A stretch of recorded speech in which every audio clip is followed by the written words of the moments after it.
Welcome back guys. तो last video के अंदर हम लोगों ने एक ब्रांड न्यू प्रोजेक्ट शुरू किया जहां पर हम एक वेब डिजाइनर की प्रोफेशनल जहां पर हम एक प्रोफेशनल वेब डिजाइनर की पर्सनल साइट को रिक्रिएट करेंगे। और वो हमारी कुछ इससे मिलती जुलती होगी। और अगर वो इससे मिलती जुलती ना भी हुई तो इससे खूबसूरत ही होगी जो हम क्रिएट करेंगे। तो हमने शुरू की थी अपनी वेबसाइट फेविकॉन ऐड करके। लेकिन अब यहाँ पर इस टाइम हमारी जो वेबसाइट है ये सिर्फ और सिर्फ यहाँ पर एक रेड स्क्रीन है। इसके अलावा यहाँ पर कुछ भी। तो let's go and change it. तो हम यहाँ से एटम पे जाते हैं और एटम पे जाके सबसे पहले तो मैं इस कलर से इस कलर को ख़त्म कर देता हूँ, यहाँ से इसको सेव कर देता हूँ। ओके। अब जो पहली चीज़ है, हम अपनी वेबसाइट का स्ट्रक्चर स्पेसिफाई करेंगे। तो हम शुरू करते हैं इसको क्रिएट करना। इसको अगर मैं रिफ्रेश करूं, ओके, तो हम शुरू करते हैं। यहाँ पर एक हेडिंग 1 ऐड है और साथ ही साथ एक पैराग्राफ ऐड है। टॉप पार्ट से शुरू करेंगे तो यहाँ पर एक हेडिंग है, पैराग्राफ है और कुछ इमेजेस हैं। तो इसके लिए हमें सबसे पहले क्या करना पड़ेगा, बॉडी के अंदर जाके एक h1 टैग क्रिएट करना पड़ेगा, h1। और इसके अंदर मुझे कहना पड़ेगा आई एम अहमद। और फिर एक पैराग्राफ क्रिएट करना पड़ेगा जिसके अंदर मुझे कहना पड़ेगा आ प्रोग्रामर। ओके।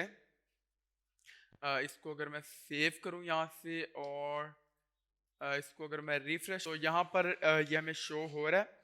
अब यहाँ पर इसमें और इसमें जो डिफरेंस है वो डिफरेंस ये है कि अगर आप यहाँ पर देखें तो ये इस तरह लगता है जिस तरह ये दो पार्ट यहाँ पर आपस में ग्रुप्ड टुगेदर हुए हैं, जैसे एक बॉक्स होता है। जबकि अगर हम यहाँ पर देखें तो ये इस तरह हम यहाँ पर देखें तो हमें यहाँ पर इस तरह का चाहिए कि यहाँ पर हमारे पास एक बॉक्स हो हमारी हेडिंग और पैराग्राफ टैग के गिर्द, जिसको हम जिसकी हाइट हम एक्सपेंड कर सकें, उसको हम अपने सेंटर में यहाँ पर लेके आ सकें। यानी उसको हम जिस तरह यहाँ पर ये टेक्स्ट यहाँ पर होने की बजाय इधर है, इसको भी हम यहाँ पर होने की बजाय इधर लेके आ सकें।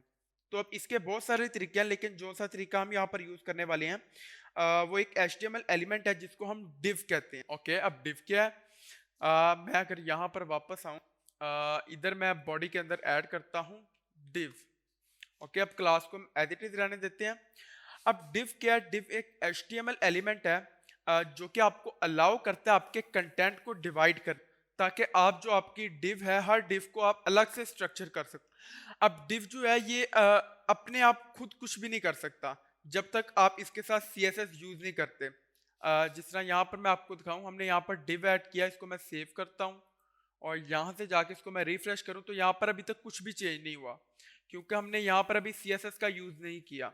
मैं अगर यहाँ से इंस्पेक्ट करूँ तो यहाँ पर अगर आप देखें, ओके, यहाँ पर ये आपको div शो हो रहा है। ओके, लेकिन जहाँ पर आपका इधर अभी तक कोई फर्क नहीं पड़ा, तो फर्क क्यों नहीं पड़ा? अगर आप यहाँ पर देखें तो ये आपको बता रहा है कि आपकी जो div है उसकी विड्थ 795 है जबकि उसकी हाइट 0 है। जब उसकी हाइट 0 है तो वो आपको शो ही नहीं होगा, इट डजेंट अपीयर। तो अगर हम चाहते हैं कि हमारी div फंक्शनल हो तो हमें इसके साथ CSS का यूज करना पड़ेगा। तो उसके लिए मैं क्या करता हूँ, अगर यहाँ पर मैं आपको ऐड करके दिखाऊं, अब यहाँ पर मैं जो भी कोड ऐड करूँ, उसको रिमूव करूँ, जो भी चेंजेस करूँ वो सेव नहीं होगी। जैसे ही मैं इधर से रिफ्रेश करूंगा वो सब कुछ खत्म हो जाएगा। तो यहाँ पर अगर मैं आपको अगर करके दिखाऊं, जिस तरह यहाँ पर मैं बैकग्राउंड कलर अगर ऐड करके बैकग्राउंड कलर यहाँ पर मैं ऐड कर देता हूँ और यहाँ पर मैं ऐड करता हूँ हाइट। ओके, हाइट इसको मैं कहता हूँ 100 पिक्सल। ओके, अब यहाँ पर आप देख सकते हैं जैसे मैंने हाइट ऐड की तो ये मेरी जो div की हाइट है वो 100 पिक्सल हो चुकी है और इसका जो बैकग्राउंड कलर है वो भी यहाँ पर change हो चुका है। यानी कि अब यहाँ पर मेरी div मुझे शो हो रही है, लेकिन जैसे मैं इसको रिफ्रेश करूंगा तो आप देखें मैंने जो भी इधर कोड लिखा था वो सारा खत्म हो गया। जिस तरह अगर यहाँ पर मैं आपको दिखाऊं, ओके, हम अगर इधर जाएं और अगर मैं कंट्रोल प्रेस करके इस पे आऊं तो यहाँ पर ये आपको नीचे इधर बताता है कि जिसके ऊपर आपका एरो इस टाइम है वो क्या है वो कौन सा HTML एलिमेंट है। जिस तरह अगर यहाँ पर लेके आऊँ तो ये बता रहा है P है पैराग्राफ, इधर लेके जाऊँ तो ये बता रहा है H1 है, और इसी तरह ऊपर लेके जाऊँ तो यहाँ पर ये बॉडी बता रहा है। ओके, अब यहाँ पर अगर हम अपनी डिव को कुछ हाइट देते हैं और हम उसके ऊपर लेके जाएंगे तो ये आपको बताएगा कि यहाँ पर आपकी डिव है। असल में जो डिव है इसका काम क्या है, ये बेसिकली आपके कंटेंट को डिवाइड करती है ताकि आप हर कंटेंट को अलग अलग स्ट्रक्चर कर सकें। डिव जो है ये बेसिकली है क्या, ये आपके कंटेंट को डिवाइड करती है बॉक्सेस में, जिससे क्या होता है कि आप हर बॉक्स को हर लेआउट को आप अलग अलग सेपरेटली आप उसको स्टाइल कर सकते हैं। यहाँ पर आपकी जो डिव है उसकी हाइट या तो आप अपना स्टाइल के थ्रू आप उसको दे सकते हैं, या फिर आप अगर अपने कंटेंट को अपनी डिव के अंदर लिखें तो उससे भी कुछ हाइट इसकी आ जाती है। जिस तरह अगर यहाँ पर मैं इसको यहाँ से कट करूँ और अपनी डिव के अंदर मैं इसको पेस्ट कर दूँ और यहाँ से इसको सेव करूँ और यहाँ से जाके मैं इसको रिफ्रेश करूँ तो यहाँ पर तो कोई फर्क नहीं पड़ा, लेकिन अगर मैं इसको इंस्पेक्ट करूँ, ओके, तो यहाँ पर आप देख सकते हैं अगर मैं डिव पे क्लिक करूँ तो यहाँ पर ये मुझे शो कर रहा है 76.438, यानी कि ये मेरी डिव का साइज है, यानी कि ये मेरी डिव की हाइट है। पहले इधर 0 हाइट थी, अब हमने उस डिव के अंदर अपना ये कंटेंट ऐड किया तो अब इस डिव की हाइट ये हो गई। तो अब यहाँ पर हम अपनी इस डिव को कोई अच्छा सा कलर देते हैं, तो इसके लिए हमें जाना पड़ेगा स्टाइल शीट में, जो हमारा style.css है। उससे पहले मैं आपको बता दूं कि आप अगर कोई अच्छा कलर ढूंढना चाहते हैं तो आप सिंपल कलर हंट पे चले जाएं।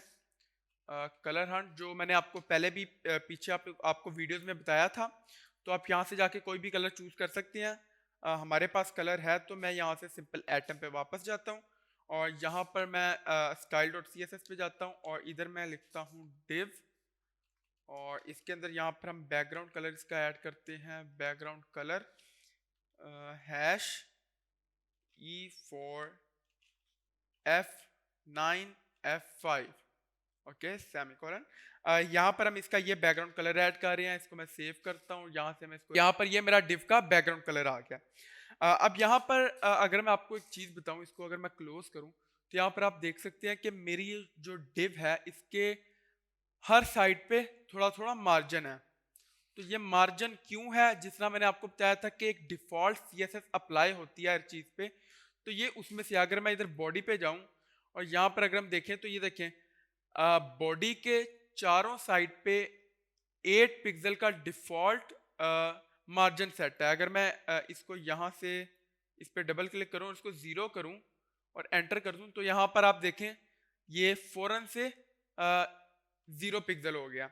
इसी तरह अगर मैं यहाँ पर टॉप पे करूँ 0, तो अब टॉप पे आप लोग कहेंगे कि टॉप पे आपने कर दिया, लेकिन यहाँ पर टॉप में तो वो 0 नहीं हुआ। तो टॉप में क्यों नहीं हुआ, क्योंकि यहाँ पर अगर मैं आपको दिखाऊं तो मेरी जो H1 हेडिंग है उसका जो टॉप मार्जिन है वो भी कुछ सेट है। अगर मैं यहाँ पर देखें मेरा जो टॉप का मार्जिन है वो भी खत्म हो चुका है। तो इसके लिए अब यहाँ पर जो हम वर्क करेंगे वो तो सेव नहीं होगा हमारा, वो जैसे ही हम रिफ्रेश करेंगे तो वो साथ ही हमारा खत्म हो जाएगा। तो अब आपने देखा जब मैंने यहाँ से मार्जिन खत्म किया तो इसने कुछ कोड अपने पास से ऐड किया। जिस तरह मार्जिन टॉप इसने 0 पिक्सल ऐड किया और यहाँ पर मार्जिन लेफ्ट इसने 0 पिक्सल ऐड किया। मैं आपको दिखा देता हूँ, तो हम करके देख लेते हैं। हम वापस आइटम पे जाते हैं और यहाँ पर मैं सिंपल बॉडी टैग यूज करता हूँ और इसके अंदर मैं इसको कहता हूँ जो मेरा बॉडी का मार्जिन है, ओके, बॉडी मार्जिन इसको आप कर दो 0, और यहाँ पर जो मेरा H1 का मार्जिन है इसको आप कर दो, इसका जो टॉप का मार्जिन है इसको आप कर दो 0, ओके। यहाँ से हम इसको सेव करते हैं और इसको अगर मैं रिफ्रेश करूँ तो ये देखें यहाँ पर मेरा H1 के अंदर ये ऐड हो चुका है, और अगर मैं बॉडी में जाऊँ तो बॉडी में मेरा ये ऐड हो चुका है। अब आप यहाँ पर देखें कि मेरा जो मार्जिन था वो यहाँ से खत्म हो चुका है। ये था हमारा आज का लेसन। उम्मीद करता हूँ कि आपको इसकी समझ आई होगी। तो मिलते हैं नेक्स्ट लेसन में, तब तक के लिए गुड बाय।